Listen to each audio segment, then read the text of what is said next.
ক্লাসে স্বাগতম। সাথে রয়েছি আমি Mohammad Mehedi Hasan, junior instructor civil, Rangpur polytechnic institute, Rangpur. বরাবরের মতোই আমার সাবজেক্ট ট্রান্সপোর্টেশন ইঞ্জিনিয়ারিং, বিষয় কোড 66462 এবং এটি ষষ্ঠ পর্ব সিভিলের একটি সাবজেক্ট। আজকে আমি অধ্যায় 10 শুরু করব। অধ্যায় 10-এর নাম সড়কের সেতু ও কালভার্ট।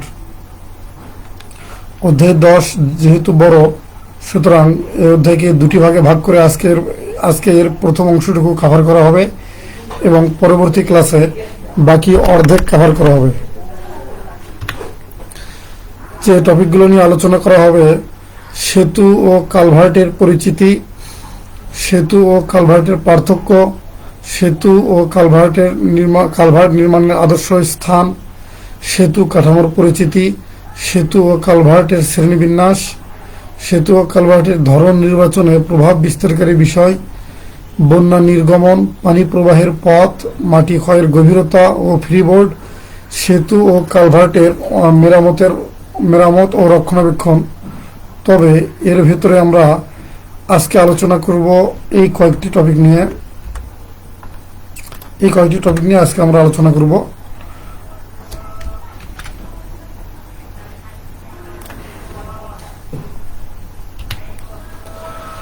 প্রথমে আমরা দেখে নিই সেতু ও কালভার্টের পরিচিতি। সেতু কি, কালভার্টই বা কি?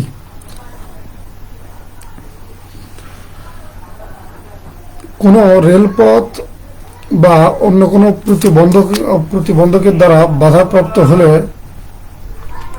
সরি এখানে একটু বানান ভুল হয়েছে,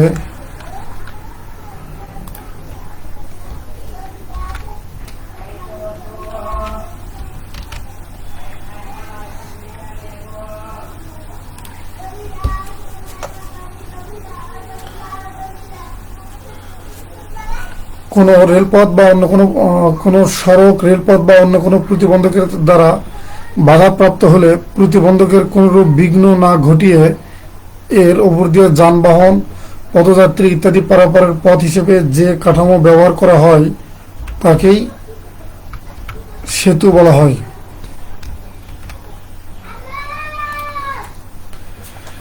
তাহলে সেতু হচ্ছে কি? কোনো গভীর জলাশয়ের উপর দিয়ে যানবাহন ও পদযাত্রী পারাপারের জন্য যে কাঠামো নির্মাণ করা হয় একে আমরা সেতু বলতে পারি। অথবা স্ক্রিনে দেখানো সংজ্ঞা অনুযায়ী আমরা সেতুকে সংজ্ঞায়িত করতে পারি যে কোনো সড়ক, রেলপথ বা অন্য কোনো প্রতিবন্ধকের দ্বারা বাধাপ্রাপ্ত হলে প্রতিবন্ধকের কোনোরূপ বিঘ্ন না ঘটিয়ে এর উপর দিয়ে যানবাহন, পদযাত্রী ইত্যাদি পারাপারের পথ হিসেবে যে কাঠামো ব্যবহার করা হয় সেটা হচ্ছে সেতু। অপরদিকে কালভার্ট কি? কালভার্ট হচ্ছে সড়কের আড়াআড়ি পানি নিষ্কাশন এবং যানবাহন, পদযাত্রী ইত্যাদি পারাপারের জন্য অগভীর খাল, স্রোতস্বিনী, নালা ইত্যাদির উপর নির্মিত কাঠামোকে কালভার্ট বলা হয়।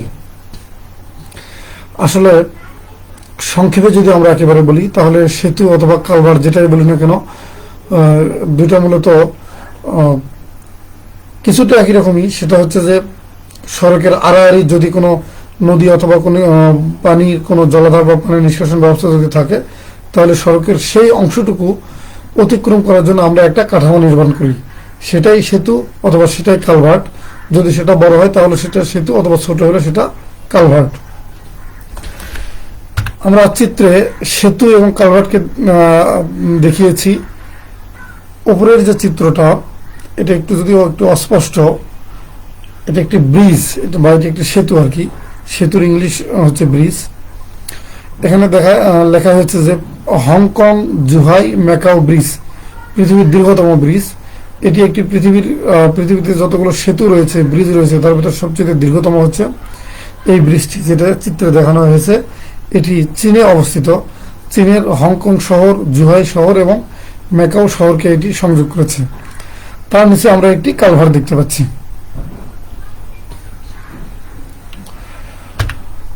তো সেতু এবং কালভার্টের পার্থক্য কি? এটা একটি গুরুত্বপূর্ণ কোশ্চেন, এটি অনেকবারই পরীক্ষায় এসেছে। তো সেতু এবং কালভার্টের পার্থক্যগুলো এখানে আমরা একটু ছকের মাধ্যমে দেখানোর চেষ্টা করেছি। প্রথমেই দেখানো হয়েছে যে পার্থক্যের বিষয় এখানে রয়েছে, তারপরে রয়েছে সেতু, তারপরে কালভার্ট। তো প্রথমে হচ্ছে অবস্থান। অবস্থান ভেদে সেতু এবং কালভার্টের পার্থক্য কি? গভীর জলাশয়, নদী, বড় খাল ইত্যাদির উপর সেতুর অবস্থান। পক্ষান্তরে সড়কের আড়াআড়ি পানি নিষ্কাশনের জন্য অগভীর নালা, খাল ইত্যাদির উপরে কালভার্টের অবস্থান। নৌ চলাচল।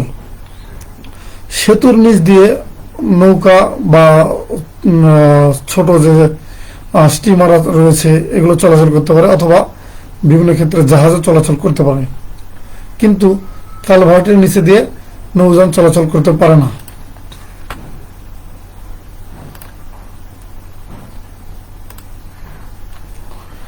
নির্মাণ কৌশল। সাবস্ট্রাকচার ও সুপারস্ট্রাকচার আলাদাভাবে নির্মিত। সাবস্ট্রাকচার ও সুপারস্ট্রাকচার একই সাথে নির্মিত। মেঝে নির্মাণ। সেতুর জন্য মেঝে নির্মাণ করা হয় না। এই মেঝে বলতে বোঝাচ্ছে যে পানির ভেতরে অর্থাৎ সেতুর নিচের অংশে একটি মেঝের মতো কাঠামো নির্মাণ করা হয়, কিন্তু সেতুর ক্ষেত্রে এটা নির্মাণ করা হয় না, বাট কালভার্টের ক্ষেত্রে এটা নির্মাণ করা হয়। স্প্যান দৈর্ঘ্য। সবচেয়ে গুরুত্বপূর্ণ যে পার্থক্যটা স্প্যান দৈর্ঘ্য, এটা দিয়ে মূলত আমরা সেতু এবং কালভার্টকে আইডেন্টিফাই করি। তো সেতুর স্প্যান দৈর্ঘ্য হচ্ছে 6 মিটারের অধিক। 6 মিটার বা আমরা 20 ফিট বলতে পারি, 20 ফিটের অধিক। পক্ষান্তরে কালভার্টের দৈর্ঘ্য হচ্ছে 6 মিটারের কম বা 20 ফিটের কম। সাইট নির্বাচন। মৃত্তিকার পরীক্ষা নিরীক্ষা, নদীর গতিপথ ইত্যাদি তথ্য অনুসন্ধান করতে হয়। সেতুর সাইট নির্বাচন করার জন্য অনেকগুলো বিষয়ের তথ্য অনুসন্ধান করতে হয়, সেই বিষয়গুলো আমরা পরে দেখব। যদিও এখানে সংক্ষেপে বলা হয়েছে যে বিভিন্ন ধরনের তথ্য অনুসন্ধান করতে হয়, যার মধ্যে রয়েছে মৃত্তিকার পরীক্ষা নিরীক্ষা, নদীর গতিপথ ইত্যাদি। পক্ষান্তরে কালভার্টের জন্য সাধারণ তথ্যবলের উপরই নির্ভর করা যায়। বিশদভাবে বা বিস্তারিতভাবে কালভার্টের জন্য তথ্য সংগ্রহ করার প্রয়োজন নেই। স্প্যান সংখ্যা। সেতুর স্প্যান সংখ্যা একাধিক, কিন্তু কালভার্টের স্প্যান সংখ্যা হচ্ছে সাধারণত একটি। যেহেতু কালভার্ট দৈর্ঘ্যে ছোট, সুতরাং এর স্প্যানও একটি হয়ে থাকে। আমার কথা শুনতে অথবা অন্য কোনো প্রবলেম হচ্ছে না আশা করি। তোমরা যারা লাইভ শুনছো তারা কোনো প্রবলেম হলে একটু কমেন্টে জানাবে দয়া করে।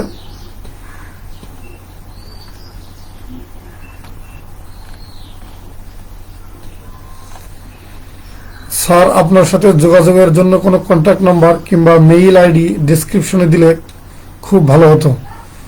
আচ্ছা, ডেসক্রিপশনে মেইল আইডি দেওয়া যেতে পারে, কন্ট্যাক্ট নাম্বার দেওয়াটা কিছুটা আসলে নিয়ম বিরুদ্ধ। তো ঠিক আছে, আমি ইনশাল্লাহ ডেসক্রিপশনে কন্ট্যাক্ট নাম্বার, কন্ট্যাক্টের মেইল দিয়ে দেব। আচ্ছা, আবার আমরা পড়াশোনায় ফিরে যাই।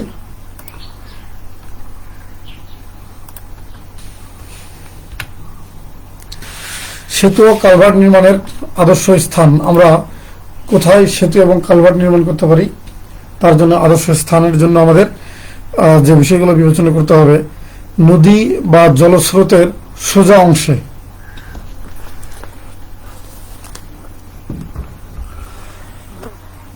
উজানে ও ভাটিতে পর্যাপ্ত দৈর্ঘ্য রেখে সেতুর অবস্থান নির্বাচন করতে হবে। এতে সেতু অংশে নদীতে সুষম প্রবাহ থাকবে, পার ও তলদেশের ক্ষয় কম হবে এবং প্রবাহে ঘূর্ণনের সৃষ্টি হবে না। নদীও, তাহলে আমরা যে প্রথম পয়েন্টে কথা বলছিলাম যে নদী বা জলস্রোতের সোজা অংশ যদি আমরা নির্বাচন করি, সেক্ষেত্রে আমরা যে সুবিধা পাবো যে নদীর যে প্রবাহ সেটা বিঘ্নিত হবে না, পাড়ের অথবা তলদেশের ক্ষয়ক্ষতি কম হবে, যেটাকে ইংলিশে ইরোশন বলা হয়, এটা কম হবে, এবং পানি প্রবাহে ঘূর্ণন বা ইংলিশে স্কাউরিং বলা হয়, এটা সৃষ্টি হবে না। উপযোগী ভিত্তিতে সেতুর স্থান এমন স্থানে নির্ধারণ করতে হবে যেন ওই স্থানের মৃত্তিকা ভৌগোলিক দিক হতে নিখুঁত ফল্ট জোন হতে দূরে, ভিত্তির মাটি অ্যাবাটমেন্ট ও পায়ারের ভিত্তির উপযোগী এবং মাটির ক্ষয়প্রাপ্তির সম্ভাবনা না থাকে। কোনো স্থান সকল দিকের বিবেচনায় সেতুর উপযোগী হলেও শুধুমাত্র ভিত্তি অনুপযোগী হলে তা নির্বাচন করা যাবে না। ভিত্তি খুব গুরুত্বপূর্ণ অংশ যে কোনো কাঠামোরই, সেটা সেতু হোক অথবা বিল্ডিং হোক। তো দেখা যাচ্ছে যে যদি সব কিছু ঠিক থাকে কিন্তু ভিত্তির জায়গা যদি উপযুক্ত না হয় তাহলে সেই সমস্ত জায়গায় সেতু নির্বাচন করা যাবে না। 3 নম্বরে রয়েছে দৃঢ় ও স্থায়ী পার। যেখানে নদীর পাড়ে স্থায়ী ও দৃঢ় ওই স্থানে সেতুর অবস্থান নির্বাচন করতে হবে। ঘূর্ণিস্রোত মুক্ত ও প্রবাহ বেগ। নদীর যে অংশে স্বাভাবিক প্রবাহ বিদ্যমান এবং ঘূর্ণি প্রবাহের সম্ভাবনা থাকে না ওই স্থানে সেতুর স্থান নির্ধারণ করতে হবে। অন্যথায় ঘূর্ণিস্রোত মুক্ত স্থানে যদি আমরা সেতুর অবস্থান নির্ণয় করি তাহলে এই ঘূর্ণি স্থান কি করবে, সেতুর আশেপাশের মাটিকে অথবা সেতুর নিচের মাটিকে সে ক্ষয় করে ফেলবে, যেটা ধীরে ধীরে সেতুটাকে ব্যর্থতার দিকে ঠেলে দেবে। অনুমোদিত প্রবাহ বেগের চেয়ে অধিক প্রবাহ বেগের স্থানে সেতুর অবস্থান নির্ধারণ করা যাবে না।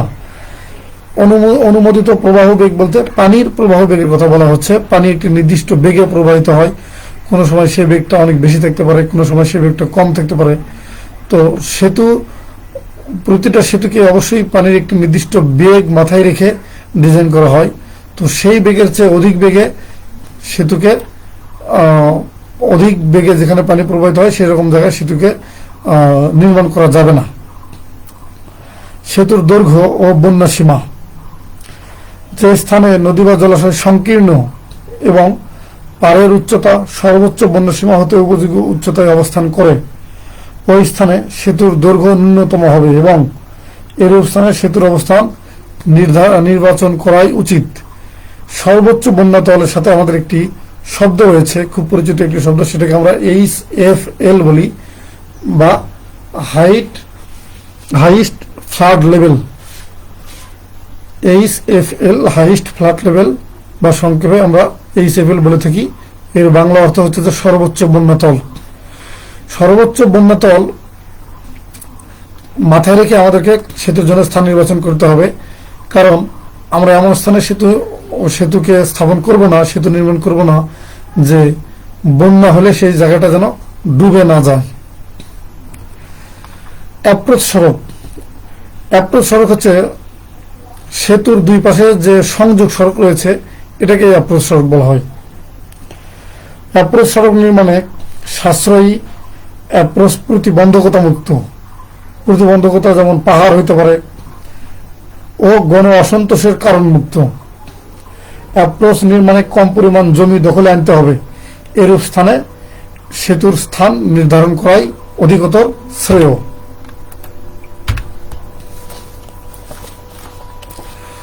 সড়কের সাথে একই সরল অ্যালাইনমেন্ট।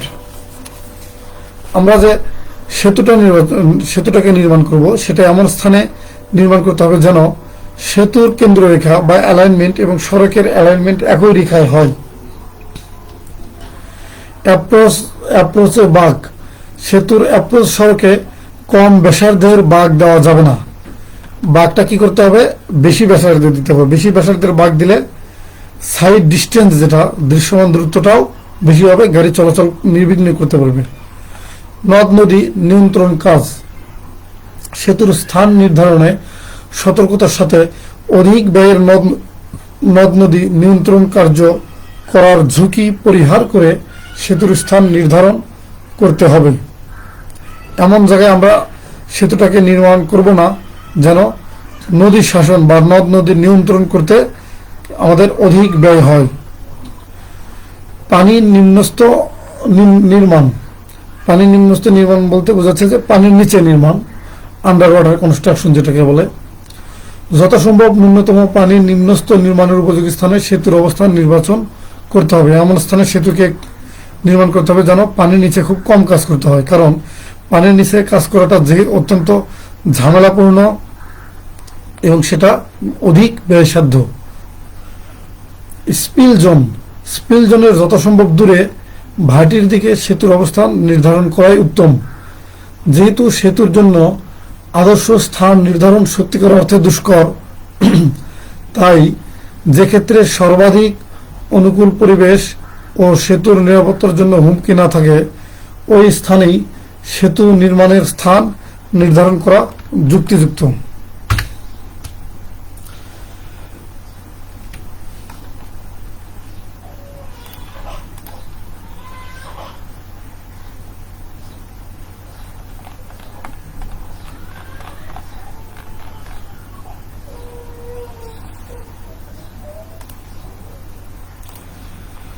সেতু কাঠামোর পরিচিতি। সেতুর কাঠামো দুই ভাগে বিভক্ত। একটি তোমরা দেখতে পাচ্ছ সাবস্ট্রাকচার, 2 নম্বর হচ্ছে সুপার স্ট্রাকচার। সাবস্ট্রাকচারের ভিতরে আবার অনেকগুলো এলিমেন্ট বা অনেকগুলো অংশ রয়েছে: ভিত্তি, পায়ার, অ্যাবাটমেন্ট, উইং ওয়াল, অ্যাপ্রোচ। আমরা সবগুলোকে বিস্তারিত দেখব। ভিত্তি কাঠামোর এই অংশটি সরাসরি মাটির উপর অবস্থান করে এবং এর উপর আগত ভার মাটিতে স্থানান্তর করে। র্যাফট, পাইল, কেশন ভিত্তি ও অয়েল ভিত্তি সাধারণত সেতুতে ব্যবহৃত হয়। আমরা জানি যে ভিত্তি যে কোনো কাঠামোর সবচেয়ে গুরুত্বপূর্ণ অংশ, যেটি কাঠামোর সমস্ত লোডকে বহন করে এবং সেটা তার নিচের মাটিতে স্থানান্তর করে। তো এখানে 4 ধরনের ভিত্তির কথা বলা হয়েছে, যে র্যাফট ভিত্তি, পাইল ভিত্তি, কেশন ভিত্তি ও অয়েল ভিত্তি। তো আমরা এই ভিত্তিগুলোর চিত্র সহ এগুলোকে একটু দেখব। আমরা চিত্রে দেখতে পাচ্ছি যে র্যাফট ভিত্তি এখানে আমরা দেখতে পাচ্ছি যে 2টি স্বতন্ত্র কলাম ফুটিংকে একটি বিম দিয়ে যুক্ত করে দেওয়া হয়েছে। এটার নামই হচ্ছে র্যাফট ভিত্তি। পাইল ভিত্তি, তোমরা সবাই মোটামুটি পাইল ভিত্তির সাথে পরিচিত। যখন মাটিতে প্রয়োজনীয় ভার বহন ক্ষমতা পাওয়া যায় না, তখন পাইল দেওয়া হয়। এটা একটি কলাম দেখতে পাচ্ছি আমরা উপরে। একটি কলামের নিচে বেশ কয়েকটি পাইল থাকতে পারে, অথবা 2টি 3টি, একটি পাইলও থাকতে পারে। এখানে দেখানো বেশ কয়েকটি পাইল দেখানো হয়েছে। এখানে পাইলের উপর একটি রয়েছে কি, এটাকে বলে পাইল ক্যাপ, একটি স্ল্যাবের মতো অংশ, পাইল ক্যাপ। তার উপরে রয়েছে কলাম। কেশন ভিত্তি, এখানে দেখানো হয়েছে যে কেশন ভিত্তি, it is the foundation used for the construction of bridge piers in very deep water. অনেক নিচে, পানির নিচে কাজ করতে হলে কেশন ফাউন্ডেশন ইউজ করা হয়। সর্বশেষ রয়েছে আমাদের অয়েল ফাউন্ডেশন বা অয়েল ভিত্তি। চিত্রে একটি অয়েল ভিত্তিকে দেখানো হয়েছে। এখানে অয়েল ভিত্তির একটি প্ল্যান দেখানো হয়েছে। অয়েল ভিত্তির এখানে সেকশন দেখানো হয়েছে।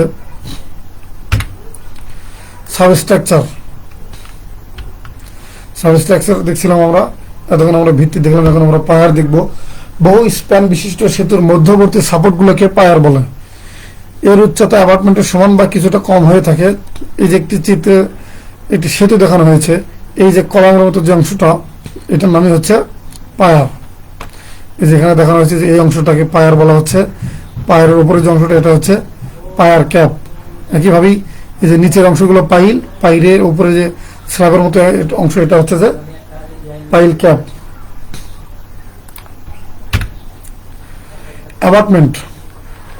অ্যাবাটমেন্ট সেতুর ও সুপারস্ট্রাকচারের প্রান্তীয় সাপোর্টকে অ্যাবাটমেন্ট বলে। সাধারণত সকল ধরনের সেতুরই অ্যাবাটমেন্ট থাকে। অ্যাবাটমেন্ট, এই যে চিত্রে আমরা দেখতে পাচ্ছি যে এটা একটি সেতু। এই সেতুর এই পাশে একটি প্রান্তীয় একটি সাপোর্ট রয়েছে, আবার এই পাশেও একটি সাপোর্ট রয়েছে, যদিও সেটা দেখা যাচ্ছে না। এই দুটো সাপোর্টকেই অ্যাবাটমেন্ট বলে। উইং ওয়াল, ঠেস দেওয়ালের ন্যায় অ্যাপার্টমেন্টের পেছনের অ্যাপ্রোচ বাঁধের মাটিকে ঠেস দিয়ে রাখে। এই যে আমরা এই সেতুটা, ব্রিজটা দেখতে পাচ্ছি, এই ব্রিজের এই যে এই ওয়ালটা, এই তির্যক ওয়াল, এই পাশে তির্যক ওয়াল দেখা যাচ্ছে, ঠিক বিপরীত পাশে দুটি তির্যক ওয়াল রয়েছে। এই তির্যক ওয়ালগুলোই হচ্ছে উইং ওয়াল। আর এই ওয়ালের নিচে এই যে নিচের অংশ, যে সেতুর 2 প্রান্তে যে অংশটুকু রয়েছে সড়কের আড়াআড়ি, এটার নামই হচ্ছে অ্যাপার্টমেন্ট, যেটা আমরা একটু আগে কথা বললাম। অ্যাপ্রোচ সেতুর সাথে সড়ক বা রেলপথের সংযোগকারী অংশ, সেতুর দুই পাশেই যে সংযোগকারী অংশটুকু রয়েছে, যে সড়কটুকু রয়েছে সংযোগকারী সড়ক, এটার নামই হচ্ছে অ্যাপ্রোচ। সুপারস্ট্রাকচারের ভিতরে যে জিনিসগুলো রয়েছে সেগুলো আমরা ইতিপূর্বে বলেছি, যে আমাদের রয়েছে প্যারাপেট, রোডওয়ে, তারপরে গার্ডার, আর্টস। এখানে আমরা দেখতে পাচ্ছি যে এই যে আমাদের এটা হচ্ছে গার্ডার, দুই পাশে, এই পাশে একটা গার্ডার রয়েছে, আবার এই পাশে একটি গার্ডার রয়েছে। তারপরে প্যারাপেট, সেতুর দুই পাশে রেলিং এর মতো যে অংশটা, সেটা হচ্ছে প্যারাপেট। ডেক বা রোডে আমরা যেটাই বলি না কেন, যে দিক দিয়ে গাড়ি চলাচল করে, এটা হচ্ছে ডেক। সেতুর শ্রেণীবিন্যাস, বিভিন্ন প্রকারের সেতু রয়েছে। সেই প্রকারটা সেতুর উদ্দেশ্য অনুসারে হতে পারে, নির্মাণ সামগ্রী অনুসারে, স্থায়িত্বতা অনুসারে, মেঝের আপেক্ষিক অবস্থান অনুসারে, সুপারস্ট্রাকচারের ধরন অনুসারে। আমরা প্রতিটা শ্রেণীবিন্যাসেরই বিস্তারিত দেখব। সেতুর উদ্দেশ্য অনুসারে সেতু কত প্রকার? উদ্দেশ্য অনুসারে সেতু 4 প্রকার। একটা হচ্ছে যে রেল সেতু, সড়ক সেতু, পায়ে চলা সেতু, তারপর সেচ সেতু বা অ্যাকুইডাক্ট। রেল সেতু, কোন সেতুর মধ্যে যদি রেল লাইন থাকে তাহলে সেটাকে রেল সেতু বলি আমরা। সড়ক সেতু, সাধারণভাবে যে সেতুগুলোর মধ্যে বাস ট্রাক চলাচল করে সেগুলো হচ্ছে সড়ক সেতু। পায়ে চলা সেতু, ছোট্ট পরিসরে, যেগুলোতে শুধুমাত্র মানুষ পায়ে হেঁটে চলাচল করতে পারে, অথবা ভ্যান, সাইকেলের মতো ছোট পরিবহন চলাচল করে, পায়ে চলা সেতু। আরেক ধরনের সেতু রয়েছে সেচ কাজ পরিচালনার জন্য এক ধরনের বিশেষ সেতু রয়েছে, যেটাকে ইংলিশে অ্যাকুইডাক্ট বলা হয়।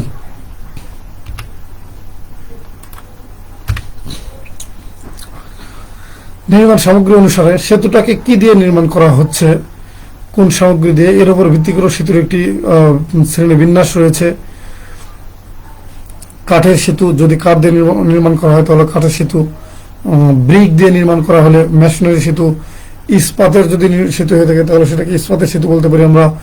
আর সচরাচর আমরা যে সেতু দেখি সেটা হচ্ছে আরসিসি সেতু অথবা প্রিস্ট্রেস কংক্রিটের সেতু হইতে পারে।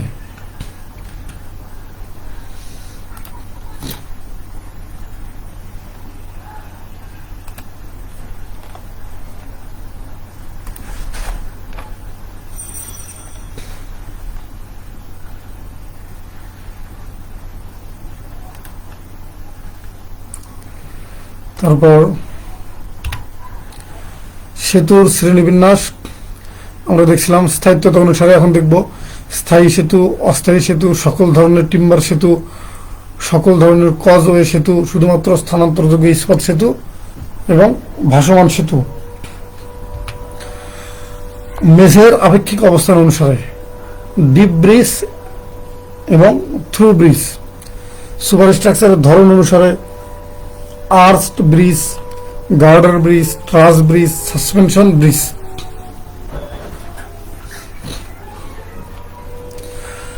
আর্চ ব্রিজ বা আর্চ সেতু এখন সাধারণত দেখা যায় না, প্রাচীন সেতুগুলো সাধারণত এরকম হয়ে থাকে। যদি সেতুর উপরে আর্চ আকৃতি থাকে তাহলে সেটাকে আমরা আর্চ ব্রিজ বলি। এছাড়াও সেতুটাতে যদি গার্ডার ইউজ করা হয় তাহলে সেটাকে গার্ডার ব্রিজ বলতে পারি। ট্রাসের সেতু হলে সেটাকে আমরা ট্রাস ব্রিজ বলতে পারি।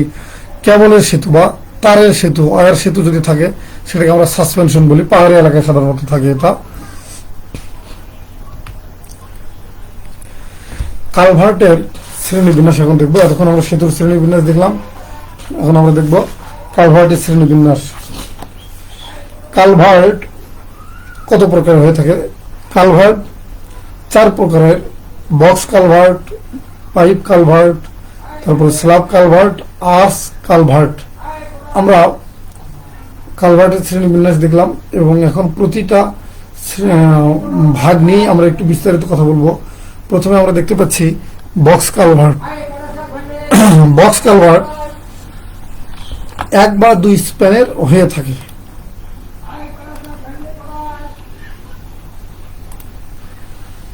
বক্স কালভার্ট কিসের তৈরি? এটা মেশনারি তৈরি হয়ে থাকে, অর্থাৎ ইটের তৈরি হয়ে থাকে। পাশে রেলিং থাকতেও পারে অথবা রেলিং নাও থাকতে পারে। তবে রেলিং থাকাটাই সুবিধাজনক, কারণ রেলিং না থাকলে হয়তো সেখানে দুর্ঘটনার প্রবণতা বাড়তে পারে। ক্রস ড্রেনেজ হিসেবে পানি নিষ্কাশন করে, অর্থাৎ বক্স কালভার্টের নিচে দিয়ে পানি নিষ্কাশন করা যায়।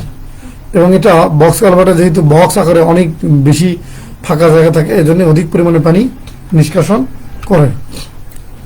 পাইপ কালভার্ট নাম দেখে আমরা বুঝতে পারছি যে এগুলো সাধারণত পাইপের তৈরি হয়ে থাকে, অর্থাৎ কালভার্ট নির্মাণ করে তার নিচে বেশ কয়েকটি বড় সাইজের পাইপ যদি আমরা ভেতরে প্রবেশ করে দিই নির্মাণের সময়, তাহলে এটা হচ্ছে বক্স কালভার্ট, পাইপ কালভার্ট। পাইপগুলো কিসের হয়ে থাকে? পাইপগুলো স্টিলের হয়ে থাকে, তারপরে জিআই পাইপ হয়ে থাকে, আরসিসি হয়ে থাকে, অথবা সিসি পাইপও হয়ে থাকে। এটা পার্শ্ব রেলিং ছাড়া হয়ে থাকে। তারপরে যেহেতু পাইপ একটু পানি নিষ্কাশনের জন্য জায়গা কম থাকে, সে কারণে এটা কম পরিমাণে পানি নিষ্কাশন করে। ভরাট মাটির নিচে ক্রস ড্রেন হিসেবে আড়াআড়ি স্থাপন করা হয়। মাটি যদি ভরাট থাকে তাহলে ক্রস ড্রেন হিসেবে আড়াআড়ি শুধু পাইপ বসাই দিলেই এটাও একটা কালভার্টের কাজ করে। আমি আশা করছি আমার কথা তোমরা সবাই শুনতে পাচ্ছ। আসলে ক্লাসের মাঝখানে একটু পরপরই এটা চেক করছি যে কোনো ইন্টারাপশন হচ্ছে কিনা, কারণ গত ক্লাসে আমার এই ধরনের প্রবলেম হয়েছিল। এটা অত্যন্ত দুঃখজনক, যে কারণে হয়তো তোমাদের একটু বিরক্তির উদ্রেক হইতে পারে যে একটু পরপরই স্যার এটা চেক করে এই জন্য যে ক্লাসটা যেন নির্বিঘ্নে চলতে পারে। তো যাই হোক, আমি আবার আমার ক্লাসে ফিরে আসছি। পাইপ কালভার্ট পড়লাম আমরা, এখন আমরা দেখব স্ল্যাব কালভার্ট। সড়কের আড়াআড়ি ব্রিজ মেশিনারির অ্যাবাটমেন্ট তৈরি করা হয়। স্ল্যাব কালভার্ট তৈরি করার আগে কি করা হয়? দুই পাশে ব্রিক দিয়ে অ্যাবাটমেন্ট তৈরি করা হয়, তারপরে তার উপর আরসিসি স্ল্যাব ঢালাই করা হয়। যেহেতু নামি স্ল্যাব কালভার্ট, সুতরাং এখানে স্ল্যাব থাকতে হবে। তো সেই স্ল্যাব থাকার আগে কি করা হয়? দুই পাশে ব্রিক মেশিনারি অ্যাবাটমেন্ট তৈরি করে তার উপর আরসিসি স্ল্যাব ঢালাই করা হয়।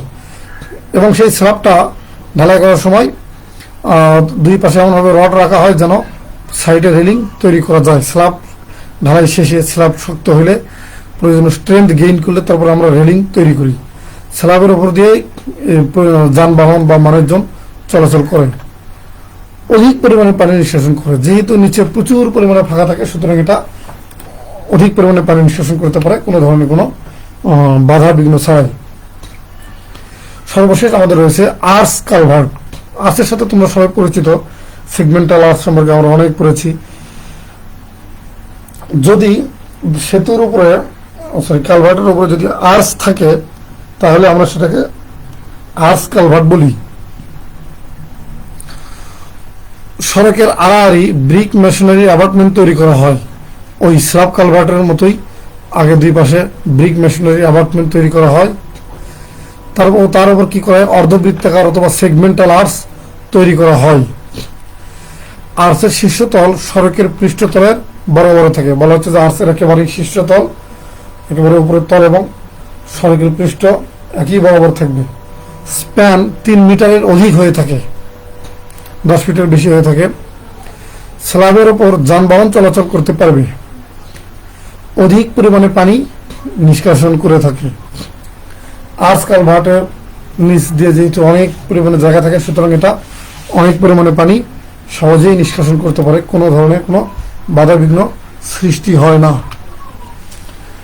আজকের ক্লাসটি আমাদের এই পর্যন্তই। তোমরা যারা এতক্ষণ এই ভিডিওটি দেখলে, তারা এই ভিডিওটি আবার পুনরায় দেখতে হলে স্ক্রিনে দেখানো এই ওয়েবসাইটে তোমরা ভিজিট করতে পারো, দক্ষতা বাতায়ন বা www.skill.gov.bd।